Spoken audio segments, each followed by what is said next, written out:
selamat dan keberuntungan. Amin Allahumma amin. Cerita kedua, ada raja namanya Raja Tuba. Raja Tuba ini berasal dari negara Yaman dulu. Dulu ada negara yang namanya negara Yaman. Di situ sebelum Rasulullah lahir, di situ ada raja yang bernama Raja Tuba. Yaman, ya. Jangan tahu di mana itu Yaman? Yaman itu dekatnya Yaumati. Betul kan? Dekatnya Yaman. Jauh sebelum Rasulullah Shallallahu Alaihi Wasallam lahir, di situ ada ada yang namanya raja yang bernama Raja Tuba. Raja Tuba ini berangkat dengan 100 ulama ahli agamanya, tur antar negara ke negara yang lain. Menuju ke negara ini. Beliau dihormati. Kenapa? Karena beliau adalah seorang raja. Ketika beliau masuk ke Mekah, ternyata orang-orang Mekah tidak menghormati Raja Tuba tersebut. Akhirnya Raja Tuba mengatakan kepada para ulama yang 100 orang, wahai ulamaku, kenapa kok saya masuk di sini nggak dihormati? Sedangkan saya masuk ke beberapa negara Arab saya dihormati, tapi ketika saya masuk ke kota Mekah saya tidak dihormati. Kata para ulama, oh begini raja, di sini ini kotanya kota lain, ini adalah kota Mekah. Orang di sini ini merasa terhormat. Orang Mekah ini tidak biasa mengunjungi daerah lain, tapi daerah lain yang mengunjungi ke sini. Ini adalah kota Mekah. Emang ada apa di Mekah? Ada apanya di Mekah? Kok sampai sangat istimewa? Ada apa yang ada di kota Mekah? Para ulama mengatakan di kota Mekah ada yang namanya Ka'bah.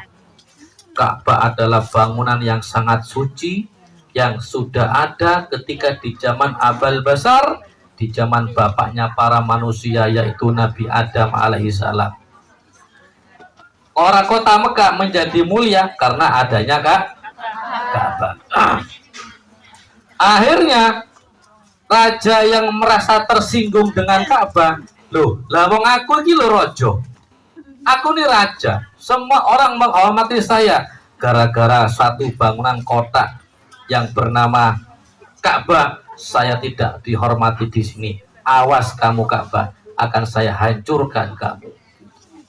Karena mempunyai satu rencana jelek yang ada di dalam hatinya, maka langsung turun laknat daripada Allah Subhanahu wa Ta'ala. Di kepalanya sang raja tumbuh yang namanya bisul, yang baunya busuk dan tidak bisa kering-kering. Itu namanya kualat. Bu, ada tempat yang memang ngualati. Apa itu? Contoh masjid, contoh Ka'bah, contoh tempat-tempat yang mulia, itu ngualati.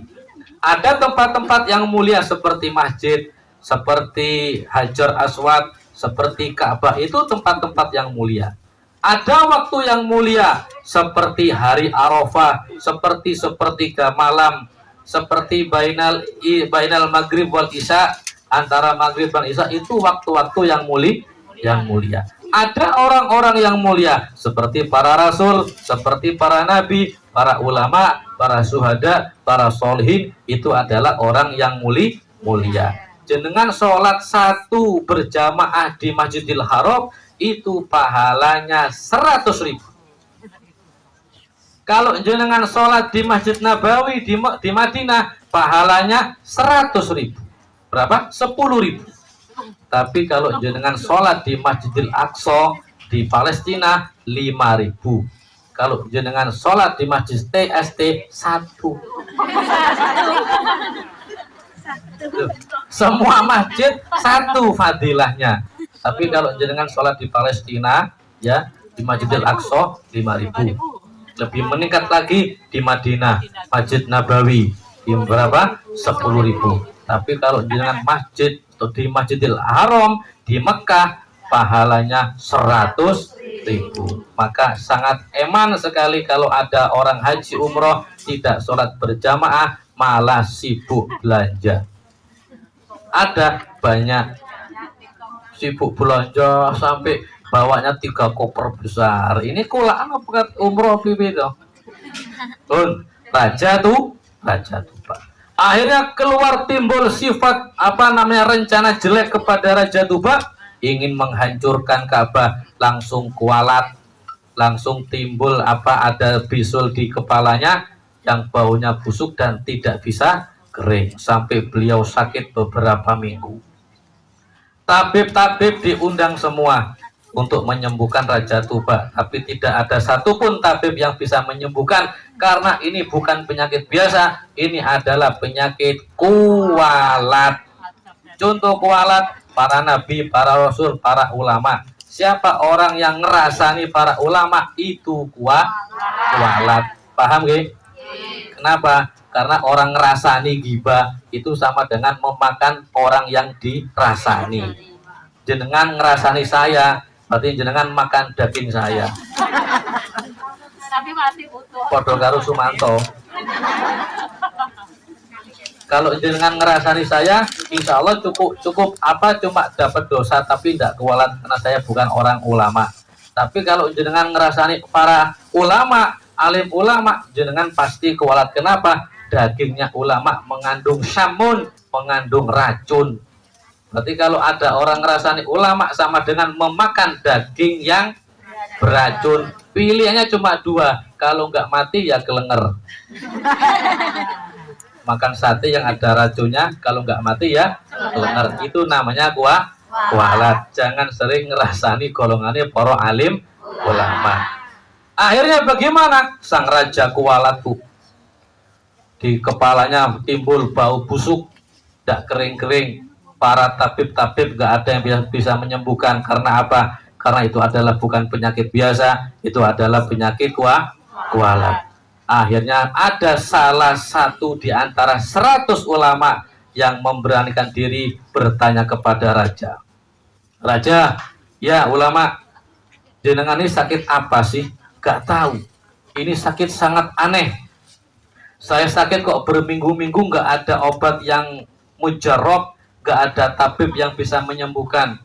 Ngapunten raja, kalau boleh saya bertanya, ya ulama silakan. Emang jenengan di sini mempunyai rencana apa raja? Jenengan harus jujur kalau kepingin sembuh.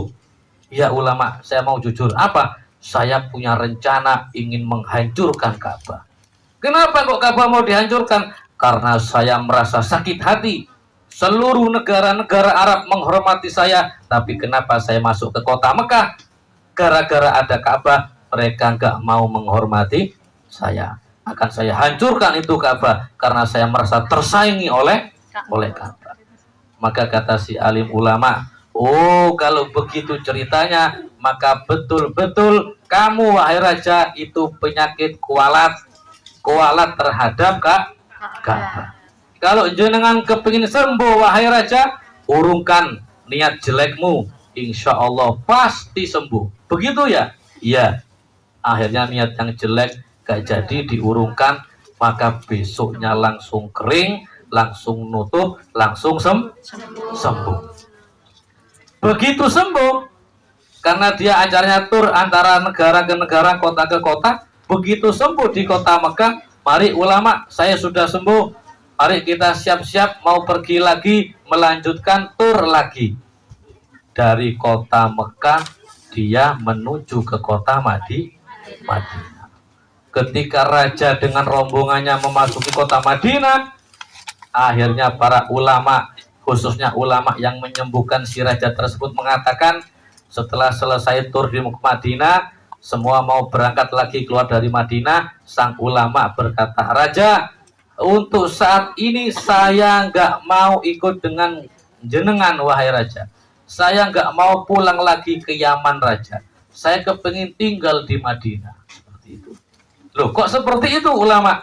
Kan kita sudah sepakat kita berangkat bersama, kembali juga bersama. Tapi kenapa kok sampean ndak mau kembali ke Yaman, malah kepingin tinggal di Madinah sini? Kenapa wahai ulama? Dijawab oleh sang ulama, karena raja di beberapa ramalan-ramalan yang ada di dalam kitab Taurat, Zabur, dan Injil, di negara inilah, di negara Madinah inilah nanti bakal ada hijrahnya Nabi yang terakhir yang bernama Muhammad Sallallahu Alaihi Wasallam.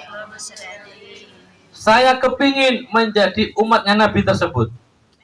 Kalau umpamanya saya sampai mati belum berjumpa dengan Nabi tersebut, saya kepingin anak cucu saya menjadi umatnya Nabi yang terakhir, Nabi Muhammad Sallallahu Alaihi Wasallam. Itu cerita sebelum Rasulullah lahir loh, Bu. Itu cerita sebelum Rasulullah lahir. Maka dengan izin dari sang raja, raja mengizinkan sang ulama satu tadi itu tidak kembali pulang ke negara Yaman, tetapi tinggal sampai mati di negara Madinah.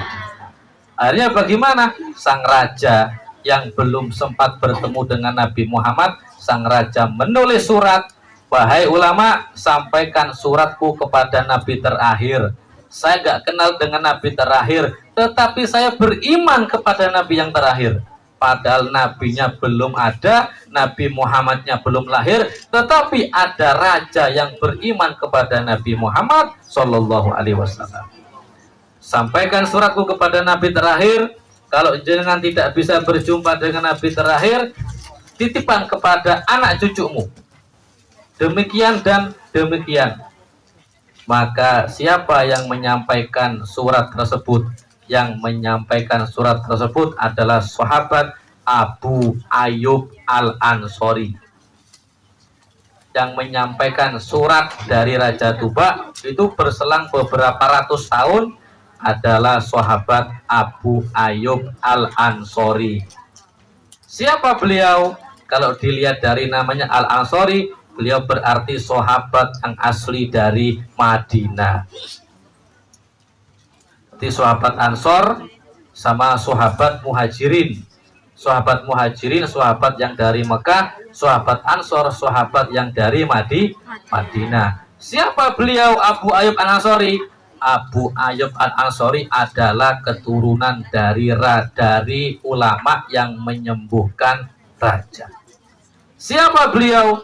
Abu Ayyub Al-Ansori adalah ketika Rasulullah pindah hijrah ke Madinah, semua para sahabat berebut, ya Rasulullah, tinggallah di rumahku. Di rumahku bagus, besar. Ya Rasulullah, tinggallah di rumahku. Semua sahabat berebut untuk ditinggali oleh Rasulullah, tetapi Rasulullah semakin bingung untuk menentukan pilihan di mana saya harus tinggal.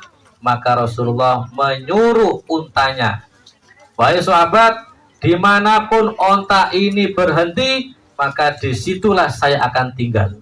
Gitu toh ceritanya. Maka Rasulullah menyuruh untanya, unta berjalan terus, dan unta berhenti di rumahnya Abu Ayyub Al-Ansori. Berarti yang ditinggali oleh baginda Rasul di Madinah rumahnya sahabat Abu Ayyub Al-Ansori. Padahal rumahnya tidak bagus loh, Bu. Rumahnya tuh tidak ada wifi-nya, rumahnya tidak ada AC-nya, tidak ada lift-nya, tidak ada TV-nya. Memang belum ada. Tapi